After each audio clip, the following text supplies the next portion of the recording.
This is my review of the Donner iPro Hush guitar. So first off, here's the case. Actually, I really like it. Like, it has kind of like a fabric look and feel to it. It doesn't maybe come out in the video, but it feels really nice and premium. It has metal handles and it has two compartments, which are really well thought out.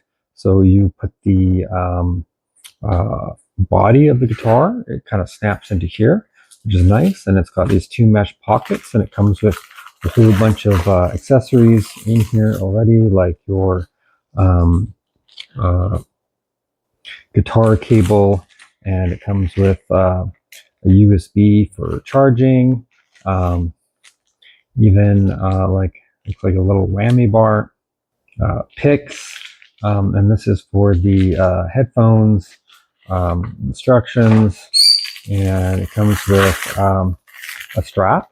So one for carrying the guitar, which is this one, and then it has like an additional one for the case itself. So you can carry it, just by the handle, or you can use a strap and kind of tuck it away nicely. So everything fits into the case really well. And then there is the separate compartment on the bottom here for holding the guitar itself. And again, it's got like Velcro straps. It has lots of extra padding on the top and on the sides and on the bottom. Overall, like, I'm just impressed with how well the case is thought out. So here's a quick pan over the guitar itself. Overall, like, I think it's a really unique style. I really like it. Like, it's kind of like almost like an art piece, and it's very compact, and it plays just like a regular guitar. So overall, I've been really impressed with it. So like the neck, it's sort of asymmetrical, so it gets a little bit fatter at the top, and you can see it gets skinnier at the bottom. So if you're sort of soloing and playing the lower notes, it makes it a lot easier to do. Or if you're doing like more sort of like chords and stuff up on the top, it's very comfortable. Although it is a little bit different than some standard guitars, so it does take a little bit to get used to.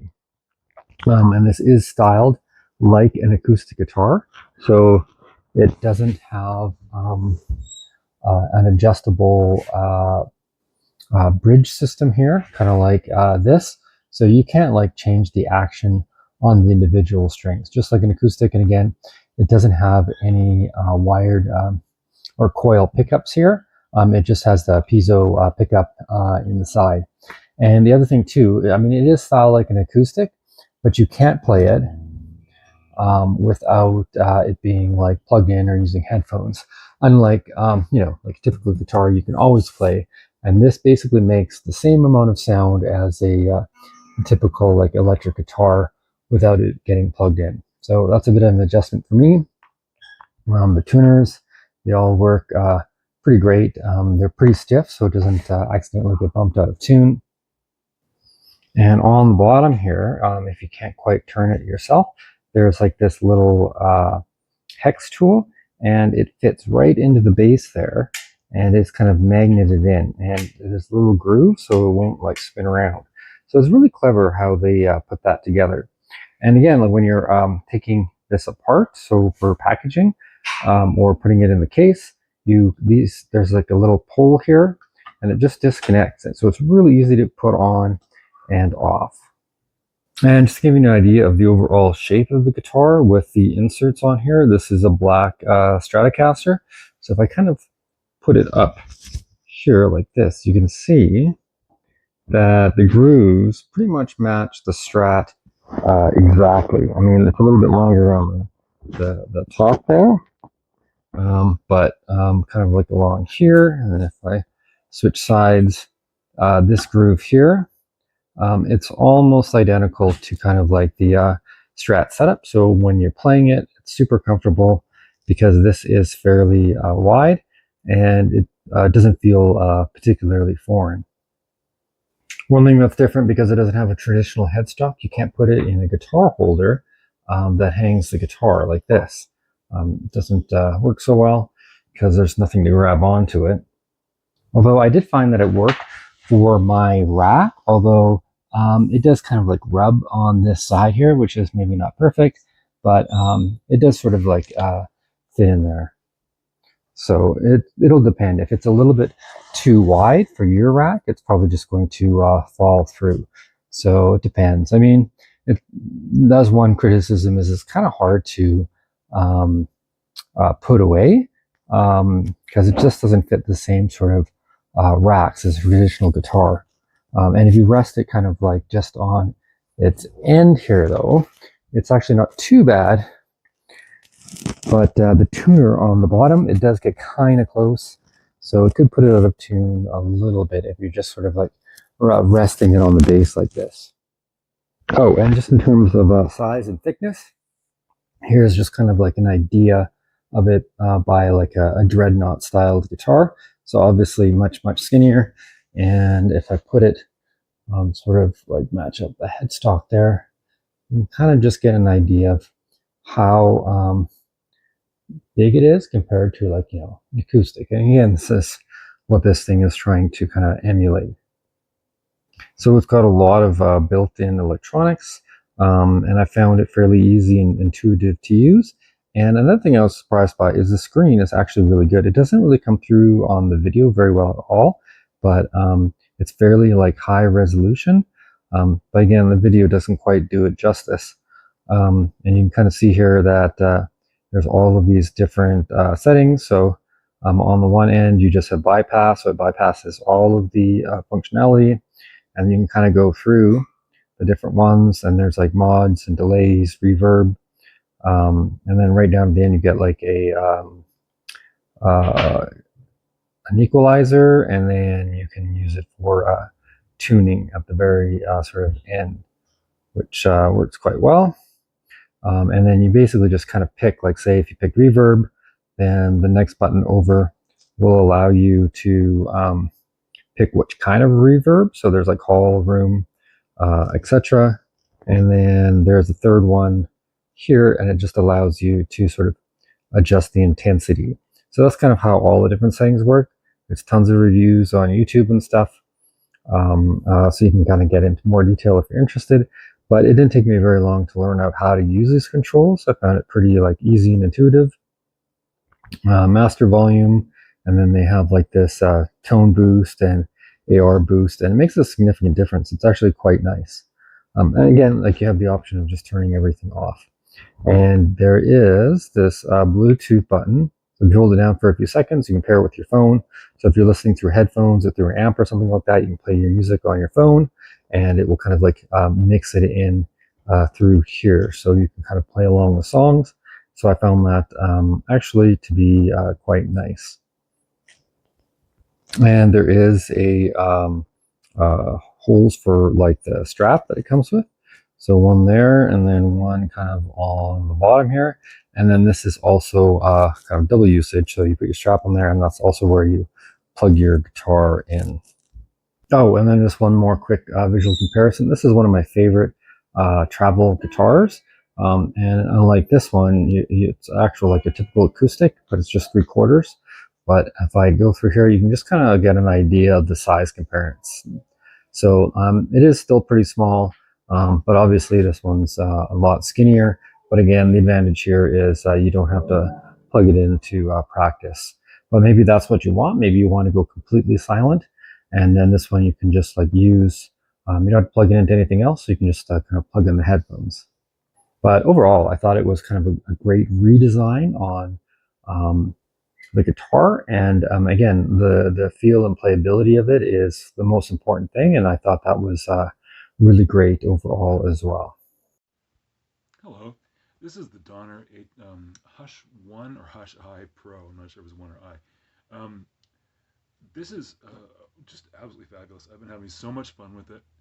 It's uh, it's oriented more toward an acoustic style or format, but it's surprisingly versatile. It can do an awful lot of stuff. And what I thought I'd do, you can read about this in the write-up that I've written, but I thought I'd just take you through some of my favorite presets and give you a sense of what it sounds like. I'm running through my little tiny practice amp over here, so there's nothing really more than the guitar that's coming out. It's not the amp making it sound good. So anyhow, I'm going to go ahead and we'll start off in position number 1. This is just the most basic. It's sort of just a piezo sort of sound.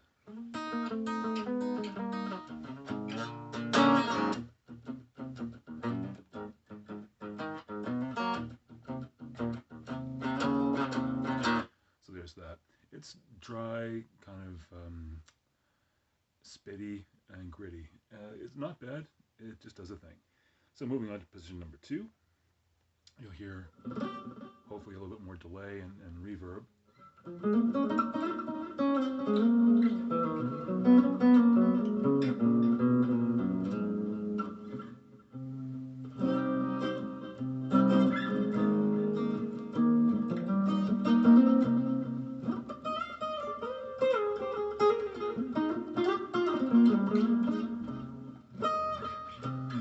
So that's a nicer, fuller sound. Move on to position 3 here, and you'll hear there's a little bit of phasing in it.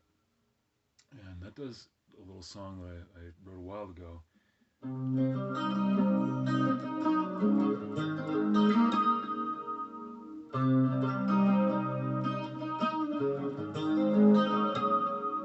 So that sounds, to me, that's perfect for what that sounds like. It's sort of a milder sound.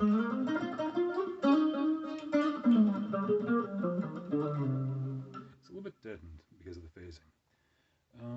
Move on to position 5. I'm going to skip 4. And I really like this sound. It's sort of a nylon string feel. And it reminds me of a song by Jeffrey Oyama.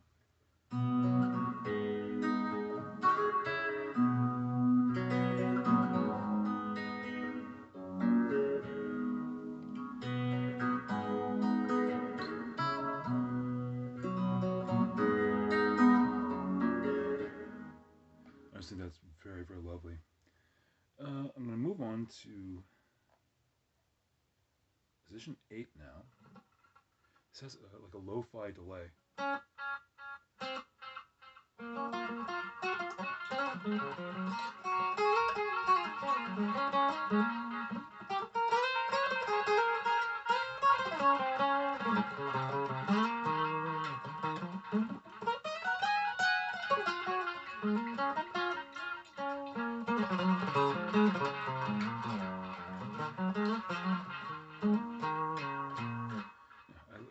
I really like that quite a lot. Moving on again, I'm going to skip over. I'm going to go to position 11. And this has quite a nice...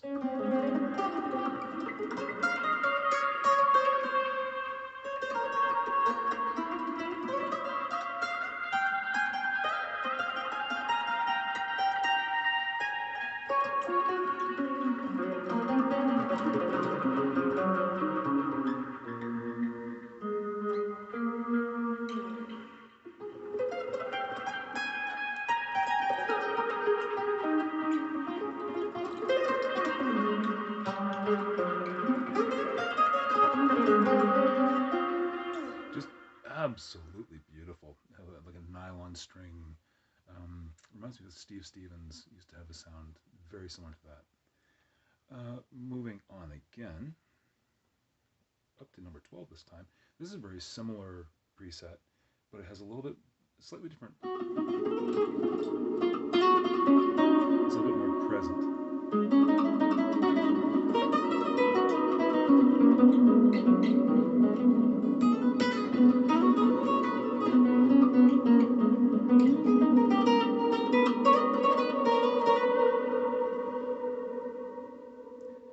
And number 13 has like a polyphonic shimmer delay, and it's just lovely. You can hear that come up.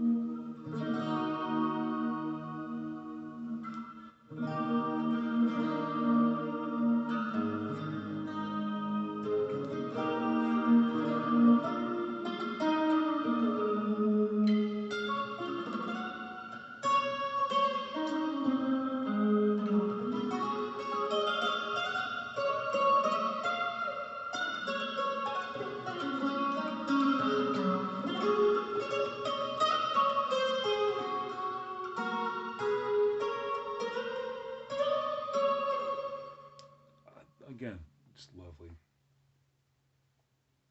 And number 14 and 15 are like a funk, more of like an electric.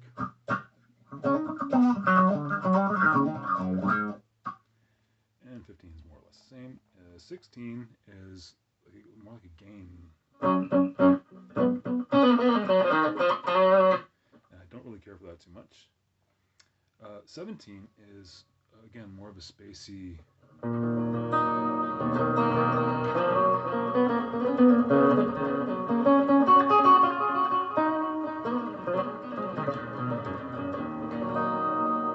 So, very, very pretty.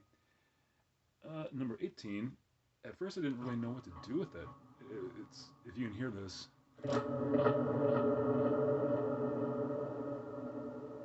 it's a space reverb with an expanding delay, and it sounds really strange at first, but if you use it to do something like a U2 or like the Edge sound,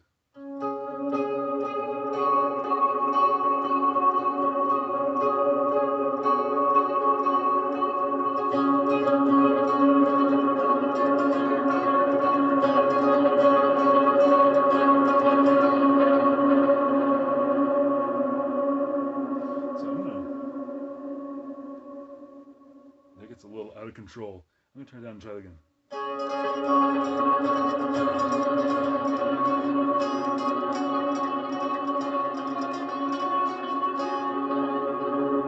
So hopefully you're able to hear that. And that's not all the presets, obviously, but that's just the ones I kind of favor. There's a lot of similarity between them in the sense that it's all sort of an acoustic tonality with different levels of gain, or pardon me, with different levels of reverb and delay. But I think it's actually really versatile. I've been having so much fun with it, and I would absolutely recommend it. The only issue I have is the price. I think the price is a bit high, but it has a wonderful feel, and it's light as a feather, and I absolutely adore it. Regardless, I hope this has been helpful, and I wish you all the best. Thank you. Quick preview real quick. This is on PO1, just basically bypassed.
It's insane, right?